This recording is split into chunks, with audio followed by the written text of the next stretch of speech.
저는 교회가 두 가지가 꼭 필요하다 생각해요. 하나는 건강이고 하나는 물질입니다. 왜 내가 이걸 필요로 하냐면 여기 지금 교회라고 하는 말씀이 교회고 교회가 말씀이다 라고 했을 때 이렇게 말씀인 교회, 교회인 말씀이 건강과 물질이라고 하는 것으로 같이 나와야 효과적인 하나님의 일을 할 수가 있어요. 그리스도도 우리가 건강하지 못하면 우리가 죽으면 그날까지만 그리스도가 우리 속에서 일하는 겁니다. 오늘 죽는다면 오늘까지만 그리스도가 내 속에서 일하는 거죠. 이제 가는 거니까. 그러니까 내가 만약에 건강했다 그러면 내일까지 건강하다 그러면 내일까지 하나님이 날 쓰시는 거고 더 오랫동안 나를 건강하게 하신다면 나를 그만큼 쓰시는 거예요. 이 건강이 그만큼 중요한 거예요. 거룩한 습관을 가지면 건강합니다. 그리고 물질도 굉장히 필요해요. 왜 물질이 필요하냐? 물질이 없으면 여러분 살 수 있을 것 같아요? 그렇지 못해요. 물질도 이거 세상 살아가는 동안에 물질이라는 게 굉장한 스트레스입니다. 제가 어떤 그 목사님을 아는데 참 신실하신 분이에요. 연세가 좀 드셨어요. 참 신실해요. 참 제가 도와드리고 싶고 그래서 우리 교회에서도 이렇게 좀 돈도 좀 도와드리고 그랬었는데 그분은 물질이 좀 없어요. 근데 참 신실하고 좋으신 분이에요. 연세가 드셨는데 할아버지인데요. 너무너무 신실한데 물질이 없는 거예요. 그러니까 그가 누구만 보면 뭐라고 얘기하냐면 돈 좀 도와달라고 그렇게 얘기하는 거예요. 목사님인데. 그래서 내가 나이가 먹어서 그렇게 하지는 말아야 되겠다. 하나님, 내게 물질도 주십시오. 건강도 주십시오. 그래서 주님의 일을 마음껏 할 수 있도록 그렇게 해 주십시오. 그렇게 기도해야 되겠구나. 평상시에 그렇게 기도해야 되겠구나. 물질이 더러운 게 아니에요. 이거는 우리가 세상 사는 동안에 가장 필요한 것입니다. 건강과 물질이라는 건 세상 사는 동안에 가장 필요한 거예요, 여러분. 그러니까 이게 어떻게 주의 일을 감당하겠습니까? 여러분? 생각해 보세요. 이 두 개가 없으면 물질이 있는데 건강하지 못해. 어떻게 주의 일을 하겠어요? 건강한데 물질이 없어. 어떻게 주의 일을 하겠습니까? 반대로 물질이 있는데 건강이 없어. 건강은 있는데 물질이 없어. 한 가지만 없어도 주의 일을 못합니다. 힘들어요. 두 개가 같이 있어야 돼요. 그래서 나는 우리 교회 젊은 우리 아이들에게 또 젊은 청년들에게 물질에 대해서 건강에 대해서 얘기를 자주 해줍니다.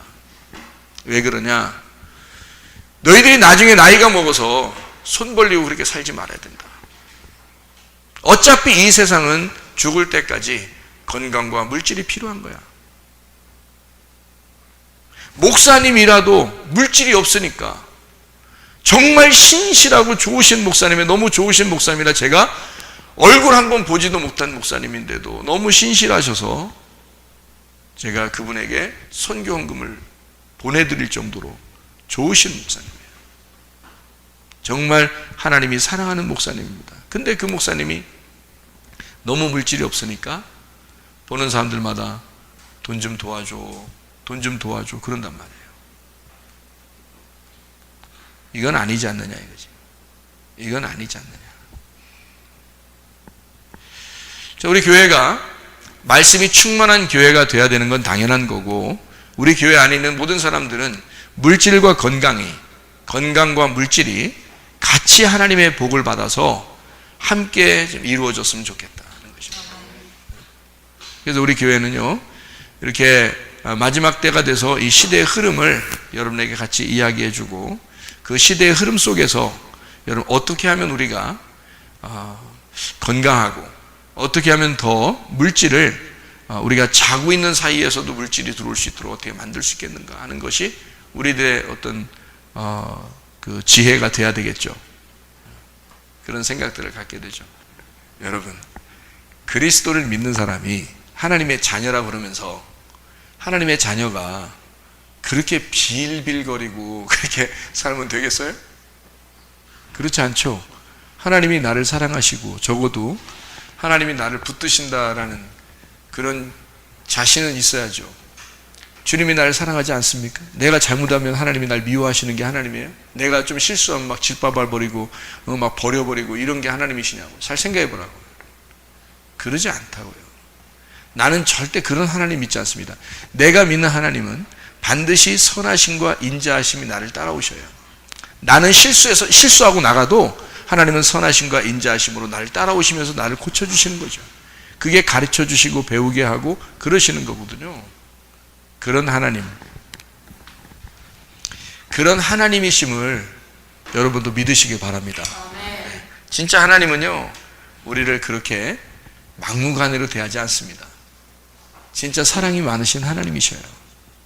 나는 그런 하나님을 경험하고 살고 있고, 그래서 내가 두려워하지 않는 거예요. 하나님이 무섭지 않은 거예요. 왜? 내가 이거 무슨 죄진 겁니까? 생각해 보세요. 내가 뭐 이거 하면 내가 뭐 죄진 거야? 솔직히 생각해 보라고. 나를 막 이제 뭐 비난하고 막 비웃고 이런 사람도 있었어요. 많죠. 그럴 수 있죠. 목사가 예배만 잘 드리면 되지.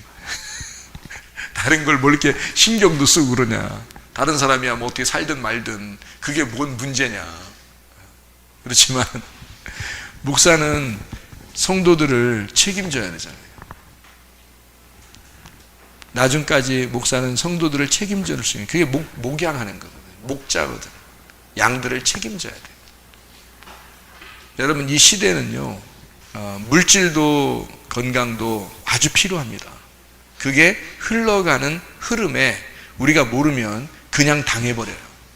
그럼 그리스도인들만큼 어리숙하고 순진한 사람들, 이런 사람들이 어디 있나고? 이렇게 순진하고 어리숙한 사람들이 우리 교회에 나와서 여기서도 전혀 목사가 그런 걸 깨우치지도 못하고 시대의 흐름도 모르고 그렇게 살아간다면 정말 여러분은 그냥 맨 땅에 헤딩하고 가는 거예요. 맨 땅에 헤딩만 이렇게 하고 가는 거예요. 그러니까 헤딩만, 맨 땅에다 헤딩만 자꾸 하면서 가는 거예요. 나중에 여기 피가 실실 흘리는데도 헤딩하면서 나오는 겨. 그 시대가 그래요. 여러분, 누구 하나 여러분을 돌봐줄 줄 아십니까? 그렇지 않아요. 지금은 지혜가 있어야 되고, 지금은 하나님이 우리를 준비시킬 때이다. 지금은 우리를 준비시켜서 10년 동안을 준비시켜서 하나님의 십자가 군병의 교회로 보존되는, 하나님의 말씀을 가진 자들을 하나님이 보존하는 그런 교회로 우리 교회를 쓰실 것이다. 그러려면 지금부터 10년을 준비해야 된다. 그러기 위해서 목사와 성도들이 함께 힘을 모아서 지혜를 짜야 되고, 어떻게 하면 이것이 지혜롭게 잘 우리가 살아남을 것인가를 서로 연구해야 될 그런 때입니다. 지혜로운 자와 함께 동행하고 미련한 자와 사귀지 말기를 바랍니다. 그래서 우리는 늘 지혜로운 자, 그 누구냐면 예수님이에요. 예수님이 지혜로운 자니까 저도 여러분 바라보면서 어떻게 주님을 따라가겠어요? 안 돼요. 주님만 바라보고 가야 돼요. 저도요. 주님만 바라보고, 여러분도 주님 바라보고 가야 돼요. 그게 지혜로운 자니까. 그가 지혜로운 자니까. 나의 실수조차도 실패로 여기지 않도록 하나님이 바꾸시는 하나님, 그게 지혜로운 자죠. 내가 실수했으면 그냥 짓밟아버리는, 그게 무슨 하나님 지혜로운 자예요? 아니죠. 내가 실수했을 수 있죠. 우리들이 실수했을 수 있죠. 그러나 좋은 것으로 인도하실 것이다 라고 믿고 가면 하나님이 반드시 더 선한 것으로, 인자하심으로 우리를 인도하실 것이다. 좋은 일들이 여러분에게 넘쳐나기를 바랍니다.